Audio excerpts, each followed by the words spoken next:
Agility, canicross, flyball, poursuite à vue sur l'heure, les sports canins ne manquent pas et font le bonheur de tous les maîtres désireux de partager une activité physique avec leurs compagnons. Il est néanmoins préférable de ne pas se lancer à l'aveugle dans ces pratiques parfois intensives.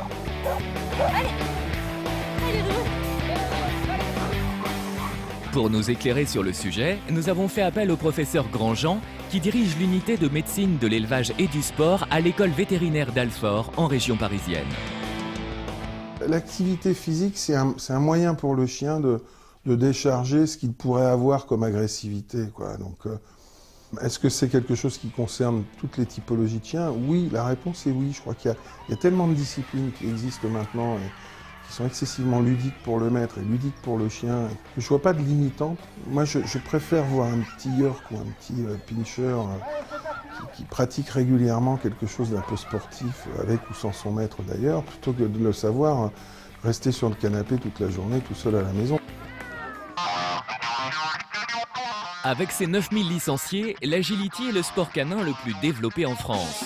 Course d'obstacles et de vitesse, cette discipline est facile d'accès. Sally Andrews est une ancienne championne d'Europe et vice-championne du monde. Depuis 25 ans, son quotidien est rythmé par l'agility et l'entraînement de ses border collies. Attention, les shakes. L'avantage du border, c'est que c'est un chien qui adore travailler. Donc c'est déjà un truc. Ça amène déjà une facilité au travail, c'est que c'est un chien qui demande qu'à travailler. Mais je ne pense pas que ça va voir le fait que c'est un chien de berger, je crois que c'est le caractère du chien qui est comme ça. Parce qu'en plus, c'est un chien très intelligent. Il a besoin de se sentir important, le chien, et nécessaire, le chien. C'est avant tout une discipline éducative. Je trouve que c'est extraordinaire pour développer la relation homme-animal, et en particulier au niveau des enfants, des adolescents d'ailleurs. Je pense que c'est un excellent précepte éducatif. Derrière ça, c'est aussi un sport.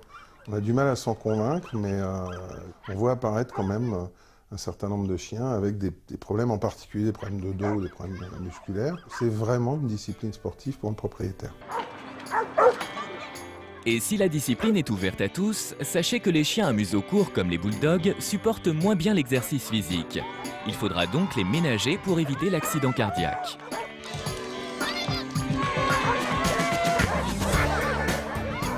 Autre discipline souvent pratiquée en famille, le canicross. Le principe est simple, courir en binôme avec son chien, relié par un harnais et une longe élastique.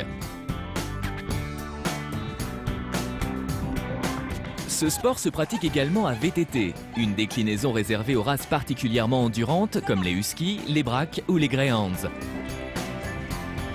Emmanuelle, championne du monde de ces deux disciplines, a elle opté pour les Greysters. Flèche, on ne la présente plus, c'est la championne du monde en VTT. J'ai tout gagné, championnat d'Europe, championnat du monde, championnat de France. C'est le top du top, ça s'appelle du Greyster. Si elle n'est pas là, je ne suis pas championne du monde, quoi. C'est elle qui m'a apporté tous mes titres parce qu'elle est exceptionnelle. Elle est très motivée, elle a des capacités physiques vraiment hors normes. C'est vraiment un plaisir d'être tous les deux ensemble et puis de partager vraiment des efforts aussi soutenus, quoi.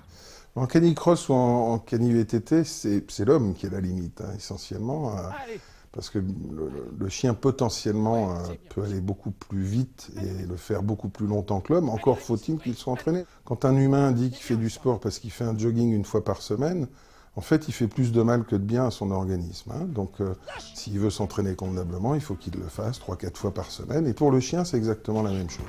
Oui, ça y est, c'est fini. Et pour entraîner son chien plusieurs fois par semaine, sans trop se fatiguer, certains ont trouvé la parade. Des centres comme celui-ci, où l'on propose aux chiens de poursuivre un leurre artificiel, tracté par un moteur sur un câble de plusieurs centaines de mètres. Le Dogsto Training a tout de suite plu à Jessica. Allez, attrape-le! À la maison, elle devenait intenable, donc c'est vrai qu'elle a besoin de se dépenser physiquement, et ici, c'est le bon compromis. Il faut connaître le chien. Est-ce qu'il est habitué ou non à prendre des virages? Est-ce qu'il va vite ou non? Et il faut également savoir observer un chien et savoir à quel moment s'arrêter. Car des chiens comme Tania, ils ont le mental pour faire une dizaine de tours, mais le cœur ne suivrait pas. Donc c'est à nous de voir à quel moment le chien fatigue et on l'arrête. L'échauffement déjà avant est très important pour éviter tous les claquages, puisque le chien se donne vraiment à fond. il n'a pas de limite. Et ensuite, il y a une phase de récupération où il faut faire marcher le chien jusqu'à ce qu'il ait récupéré son souffle et ensuite seulement on peut le laisser boire. Le chien n'a pas nos moyens de thermorégulation, il ne transpire pas, hormis au niveau des extrémités. Et quand un chien dépasse ses limites, eh ben, il va très vite atteindre des températures de 42-43 degrés au niveau corporel. C'est vraiment le cas classique des chiens de chasse de type braque, pointer, setter, qui sont des fêlés de la course et qui, eux, vont aller jusqu'à la surchauffe. Et là, ça devient dangereux. Et si vous cherchez une discipline encore plus ludique, mais tout aussi sportive, pensez au flyball. Ce sport inventé aux États-Unis a débarqué en France il y a une dizaine d'années. En voici les règles de base. Dans une équipe de flyball, on considère qu'il faut donc 4 chiens. Quand le feu passe au vert, ce chien doit passer, sauter les 4 haies, et là, il va arriver devant la boîte de flybox. La balle va s'éjecter, il va la prendre dans la gueule. Et hop, le chien va repartir à son maître. Quand il est passé, le deuxième va pouvoir franchir la barre. Les maîtres sont fous, les chiens sont fous.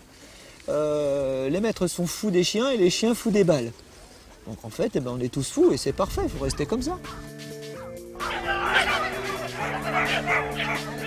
Tous ces mordus de sport doivent garder à l'esprit qu'une activité physique soutenue comporte des risques qu'il faut savoir prévenir. Cela passe notamment par un suivi médical et sportif rigoureux, au minimum une fois par an chez un vétérinaire spécialisé. Notre principal problème, ça reste les membres antérieurs et en particulier les épaules. Le chien est un quadrupède, donc quand il court, il est sur ses 4 pattes. Simplement, on a à peu près 80% de son poids qui est soutenu par les antérieurs lorsqu'il court. Dès qu'on est en descente, on a des forts à-coups sur les épaules. Et ça, c'est générateur de maladies inflammatoires, voire parfois de contractures graves, de ruptures, de choses comme ça. Donc, la prévention, elle repose sur 2 choses essentielles, c'est l'entraînement physique et la nutrition. Et là, les vétos peuvent quand même donner des conseils efficaces, parce qu'on sait qu'on a une énergétique qui est très spécifique chez le chien. Il a tendance à oxyder beaucoup de matières grasses. On a un élément toxique, donc il faut plus d'antioxydants, il faut plus de protéines parce que les tissus se renouvellent plus vite. Donc ne pas hésiter à dépenser un petit peu plus d'argent pour aller vers des aliments qui sont mieux conçus et qui sont en l'occurrence faits spécialement pour le chien de sport ou pour le chien d'utilité. Vous avez à présent toutes les cartes en main pour vous lancer à corps perdu dans l'un de ces sports canins. Soyez prudents et surtout, amusez-vous.